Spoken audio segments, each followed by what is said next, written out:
ஒவ்வொரு வெள்ளிக்கிழமையும் மாறி மாறி நிறைய படங்கள் வரும். ஆனால் வர்ற ஒரு படம் சமுதாயத்தில் ஒரு மாற்றத்தை ஏற்படுத்துகிற மாதிரி, இல்லை மக்கள் மனசில் ஒரு பெரிய தாக்கத்தை ஏற்படுத்துகிற மாதிரி இருக்கணும்னா அது இந்த மாரி அவர்கள்ட்ட வர படமாக தான் இருக்கும். மாரி செல்வராஜ் அவர்களை ஒரு மிகப்பெரிய கைத்தட்டலுடன் பேச அழைக்கிறோம்.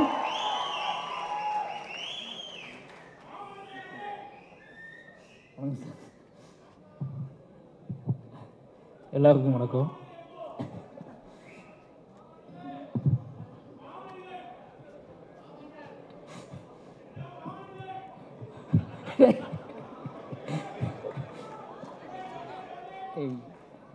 எனக்கு என்ன பேசுன்னு தெரியல. நீ எல்லாருக்கும் வணக்கம். ரொம்ப சந்தோஷமாக இருக்குது. ரெட் ஜெயிண்ட் மேடைக்கு பழகிக்கிட்டு இருக்கேன். ரெட் ஜெயிண்டோட மேடைக்கு நான் அடுத்த மேடையில் ரெட் ஜெயிண்ட். முதல்ல மகிழ் திருமணி சார் சொல்லணும். எனக்கு நல்லா ஞாபகம் இருக்குது.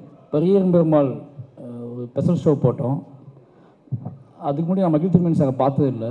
படம் முடிச்சுட்டு நிறைய பேர் வெளியே வரும்போது ஒரு உயரமான ஒரு ஆள் வந்து ரொம்ப கம்பீரமான குரலில் மாறி ரொம்ப அழகான நல்ல படம் பண்ணியிருக்கீங்க அப்படின்னு கையை பிடிச்சி, ஏன்னா அவள் கை பெருசாக இருந்துச்சு, என் கை ரொம்ப சிறுசு, கையை பிடிச்சி ஒரு முத்தம் கொடுத்துட்டு போனார். அன்னையிலேருந்து தான் எனக்கு அந்த அவரோட படங்களை பார்க்க ஆரம்பித்தேன். எனக்கு அவர் படத்தில் இருக்கிற அந்த அவர் பேசின மாதிரியே அந்த படத்தில் ஒரு அமைதி இருக்கும். பயங்கரமான ஆக்ஷன் படமாக தான் இருக்கும், ஆனால் அதுக்கு ஒரு அமைதி இருக்கும். தொந்தரவே பண்ணாமல் ஒரு படம் ஓடிக்கிட்டு இருக்கும். அப்படி ஒரு என்ன சொல்கிறது, நம்ம தனியாக உட்காந்து ஒரு நதியை பார்த்த மாதிரி சத்தம்லாம் கேட்டுகிட்டே இருக்கும், ஆனால் அதுக்கு ஒரு அமைதி இருந்துக்கிட்டே இருக்கும். அவருடைய எல்லா படத்துலையுமே அந்த அமைதி இருக்குது. பயங்கரமான சண்டைகள் இருக்குது, ஆனால் அது எல்லாமே அது சண்டை போடுற மனிதர்களுக்குள்ள அமைதி இருக்குல்ல, அது வில்லனாக இருக்கட்டும் அல்லது வந்து ஹீரோவாக இருக்கட்டும், இவங்க ரெண்டு பேத்துக்குள்ளேயே ஒரு அமைதியை ஃபாலோ பண்ணி அவர் ஒன்று ப்ளே பண்ணுவார். அது எனக்கு ரொம்ப பிடிக்கும். ஏன்னா அதை அப்படி பார்க்கும்போது நமக்கு எவ்வளோ படம் நம்ம கனெக்ட் ஆகாட்டா கூட நம்மளை தொந்தரவு பண்ணாமல் அப்படியே பார்த்துக்கிட்டு இருக்க வைக்கும். அது மட்டும் இல்லாமல் அவரோட லவ், அவர் காட்டுற காதல் எனக்கு ரொம்ப பிடிக்கும். ஏன்னா அது தடமாக இருக்கட்டும், தடையற தாக்க இருக்கட்டும். இன்னொரு படம் மீகாமன் வந்து எனக்கு அந்த லவ் போர்ஷன் ரொம்ப பிடிக்கும். அதில் ஒரு பயங்கரமான ஒரு என்ன சொல்கிறது ஒரு மூமெண்ட்லாம் இருக்கும். நான் இந்த படம் பண்ணுறோன்னே இந்த கழகத் தலைவனில் உதய் சாருக்கு லவ் போர்ஷன் எப்படி இருக்கும் யோசித்தேன். ஏன்னா உதய் சார் லவ் பண்ணும்போது குழந்த மாதிரி ஆகிடுவார். ஆனால் நாங்கள் லவ்வே வைக்கல. ஏன்னா அவர் குழந்தையே ஆகக்கூடாது மாமன்னன்ல அப்படின்ட்டு நான் லவ்வே வைக்கல. ஆனால் இப்போது இது பார்க்கும்போது தெரியுது, கண்டிப்பாக இதில் ஒரு லவ் ஒர்க் அவுட் ஆகிருக்குன்னு தோணுது. அதை பார்க்கறதுக்கு ரொம்ப ஆசையாக இருக்குது.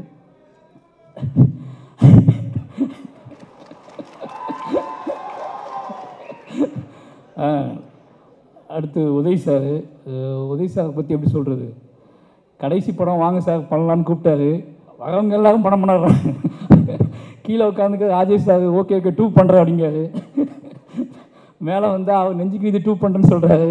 அப்போ மாமன் கடைசி படம் கிடையாது அப்படிங்க முடிவாகி போச்சு. என்ன சொல்கிறது, ஒரு எல்லாத்துக்கும் இருக்க ஒரு பயம்தான். நம்ம பழகிறதுக்கு முன்னாடி நம்ம மனிதர்களில் நம்மளோட கதையை, நம்மளோட உலகத்தை, நம்மளோட இயக்கத்தை, கனவை எப்படி இவட்ட ட்ரான்ஸ்ஃபர் பண்ணுறது, எப்படி இவட்ட சொல்கிறது, இவ்வளோ பெரிய உயரத்துலேருந்து வர்றாரு, இவ்வளோ பெரிய இடத்துலேருந்து வர்றாரு, எப்படி இவட்ட போய் சொல்கிறது அப்படிங்கிற பெரிய தயக்கம் இருந்துச்சு, பயம் இருந்துச்சு. ஆசையாக கூப்பிட்டு வாங்க நீங்கள் உங்களோட தான் படம் பண்ணணும்னு கூப்பிடும்போது போயாச்சு.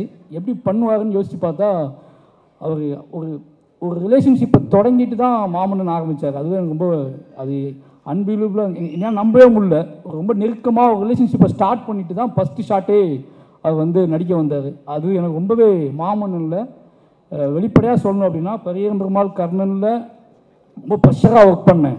ப்ரெஷர்னால் எனக்கு நானே போட்டுக்கிட்ட ப்ரெஷர் தான், ப்ரொடியூசர்ஸ்லாம் கொடுக்கல. ஆனால் மாமன்னனில் அவ்வளோ ப்ரெஷர் எடுத்துக்கல நான். அதுக்கு காரணம் ரசிகர்கள் தான். கேட்ட எல்லாமே இருந்துச்சு, கேட்ட ஆர்டிஸ்ட் இருந்தாங்க. இது இவ்வளோ விஷயங்கள் இருக்கும்போது உங்களுக்கு ரசித்து பண்ணக்கூடிய விஷயங்கள் இருக்குல்ல, அது வந்து ரெட் ஜெயின் மூவிஸும் உதய் சாரும் தான். நீ அவர் பார்த்துட்டே இருப்பார், என்ன கேட்டாலும் கொடுத்துட்டே இருந்தாங்க ரெண்டு பேருமே. கிட்டத்தட்ட வந்து அவர் நடித்த படத்துலேயே அதிக நாள் ஷூட் பண்ண படம். ஏன்னா நான் ஏன் சொல்கிறேன் அப்படின்னா கண்டிப்பாக அடுத்ததுன்னு சொல்லுவார். அதனால் அதிக நாள் ஷூட் பண்ண படம் என் படமாக தான் இருக்கும். நிச்சயமாக அதுக்கான வேல்யூ படத்தில் இருக்கும்.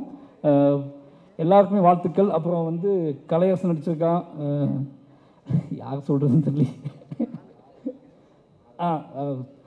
ஏன்னா உதய் சார் வந்து என்ன பண்ணுவார்னா, எதுக்காக சொல்கிறேன் அப்படின்னா, உதய் சார் வந்து சின்ன சின்ன கேரக்டர் பண்ணுறவங்க கூட அவங்களுக்கு இது ஓகேவா, உதய் சார் ரொம்ப பிடிச்சது அப்படின்னா, சின்ன சின்ன கேரக்டர் பண்ணுறவங்க கூட அவங்களோட பேர் ஞாபகம் வச்சு நம்ம அவங்களை ஏதாவது ட்ரீட் பண்ணுறோம், அவங்களுக்கு ஏதாவது சீன் பண்ணுறோம், இல்லை அவங்களுக்கு இன்னும் எக்ஸ்ட்ராவாக அவங்கள வேலை வாங்குறோம் அப்படின்னா, ஏன் சார் அவ்வளோ டார்ச்சர் பண்ணுறீங்க, அவங்களுக்கு ஓகேவா, நல்லா பண்ணுறாங்களா அப்படின்ட்டு அதை கண்காணிச்சிட்டே இருப்பார். இந்த படத்தில் நிறைய பேர் நடிச்சிருக்காங்க. நிச்சயமாக அவங்களுக்கு தெரிஞ்சிருக்கும் உதய் சார் வந்து அதை எப்படி ட்ரீட் பண்ணியிருப்பார் அப்படின்னு.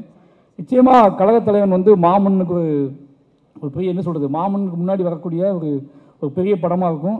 ஆக்ஷன் பண்ணிட்டு வருவார் என்கிட்ட. அதனால் கண்டு மாமன்னனும் கழகத் தலைவனும் மிகப்பெரிய வெற்றி படமாக அமைதி. நன்றி. தேங்க்யூ.